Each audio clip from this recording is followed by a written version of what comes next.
As with those former teammates, also an important piece of the equation. Well, it may be fairly obvious. Let's explain what you are seeing. Those are two Lombardi trophies that they've just brought out onto the stage as the Chiefs have won, of course, 2 Super Bowls in the last few years with their spectacular young quarterback in Patrick Mahomes and Coach Andy Reid and everything else, and the fans are going to get to celebrate that. The part owner, chairman, and CEO Clark Hunt will be out along with the commissioner to announce the final pick of the first round, which will be here any moment. As you see, the Chiefs have a little less than 3 minutes left to make that pick, but it's really the culmination of this Super Bowl celebration that we are seeing here tonight, Brooke. Yeah, it's outstanding, and if you're the Chiefs, having won the Super Bowl, let's face it, they got the best quarterback in the league in Patrick Mahomes, and they played a lot of rookies in the secondary, so this allows them at this pick, they can go a number of ways. Do they continue to go up front and try to get somebody to replace Frank Clark coming off the edge because he's no longer there? You can always fortify your pass rush, but this is a luxury pick for a team that has Patrick Mahomes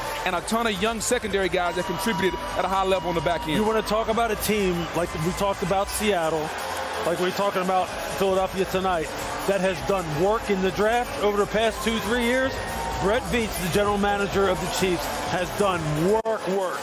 Okay, this team is set. You talk a bunch of young guys on the defensive side of the ball at all 3 levels. They have revamped their offensive line again, maybe made it even stronger. They found a running back in the 7th round last year in Isaiah Pacheco, who's become a stud. Now, they need some more juice at the wide receiver position. They need to continue to make sure that Patrick has enough guys, and Travis Kelce can't play forever. Right? What's Travis now, 34 years old? Yeah, right in there. So, I mean, and you have some tight ends now who could possibly be that luxury type of pick. I know Brett likes, that being Brett Veach, likes the cornerback depth here. They have a bunch of young corners already. But you're right. He's right now just reading the board, man, and saying, what do I want? Well, what do I want? Mel, I will mention that they are the first defending champion ever to lose both their starting offensive tackles from the Super Bowl, Orlando Brown Jr. and Andrew Wiley. I don't know if that's a direction that they would consider going here. They have a lot of options, but they did lose that. They did allow a league-worst 33 touchdown passes last year, for whatever that is worth. Mel, so they're great, but there are some needs. Yeah, Tyler Steen, a kid who was at Vanderbilt, goes to Alabama, is a nice player. Matthew Bergeron out of Syracuse is another player on the offensive line. Had a nice finish to his career.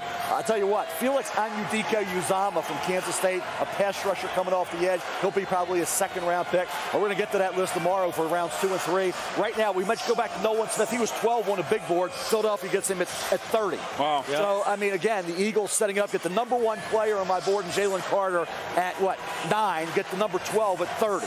That's the way you draft. That's getting value.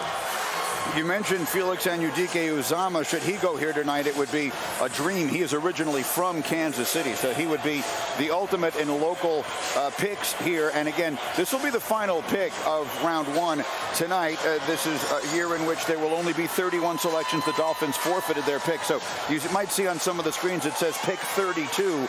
It's only the 31st pick of the first round, but there will only be 31 picks. So this is the last pick of the night. Again, as always, the defending Super Bowl champ will make it, and we are here in Kansas City where this celebration has continued straight up until tonight. They've also made a change at offensive coordinator, Lewis, with Eric Bieniemy no longer here. Yeah, Matt Nagy now taking over the offensive coordinator role. He's someone who really, head coach Andy Reid got him into coaching when we were all in Philadelphia. And Matt is now, he's kind of like back in his comfort zone with people that he knows. He's college teammates with general manager Brett Veach. Look, this football team's just going to keep on humming because at the most important positions, they have nothing but alignment and unity. Head coach, general manager, offensive play caller, quarterback. It's all a perfect marriage going on right down here. What a great atmosphere to try and build a football team, man. And the longer you think about it, again, Frank Clark, the absence, Chris Jones, we know he's dominant. You still need somebody to help Chris Jones up front. They need some juice coming off the edge. They got George Karlaftis from Purdue last year, more of a power guy. Where's the speed? Where's the fastball that Frank Clark brought off the edge? The AFC is about as loaded, particularly with quarterback talent, as any conference has ever been at any time in the history of the National Football League. So you figure you always need some sort of defense, whatever the case may be. Chiefs obviously as set as can be with Patrick Mahomes at quarterback. The word dynasty thrown around a good deal in these parts and all across the NFL as we wait, Mel, for the pick to come in here and wrap up this very interesting and in the early stages particularly fast-moving round one of the NFL. Yeah, we've draft. had runs on positions. We had the 4 wide receivers go in a row. And you talk about the defensive line. We had Mozzie Smith, and you had Miles Murphy, Brian Brzee. Like I say, you had guys sliding through, like Nolan Smith drops to the late first round. We're talking about Joey Porter Jr., a cornerback who has size. He's got the length.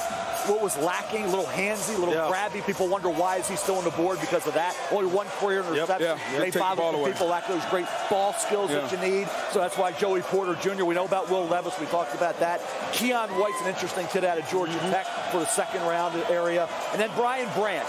No safeties have even been talked about in the first round. Brian Branch has done it all. He's played center field, box, slot at Alabama. He's a good second round pick for somebody. All right, and so we are ready now as they're going to announce the final pick in the first round of this year's NFL draft, and they will do so with an announcement to the House here in Kansas City right now. Kansas City Chiefs selection. Please welcome Chairman and CEO of your Super Bowl champion Kansas City Chiefs, Clark Hunt.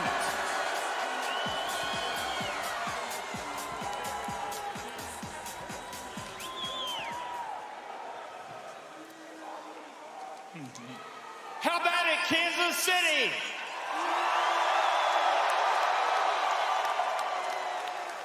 With the 31st pick of the 2023 NFL Draft, the Kansas City Chiefs select Felix Anudike-Uzomah, defensive end, Kansas State.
Beastie Boys classic takes us out of round one.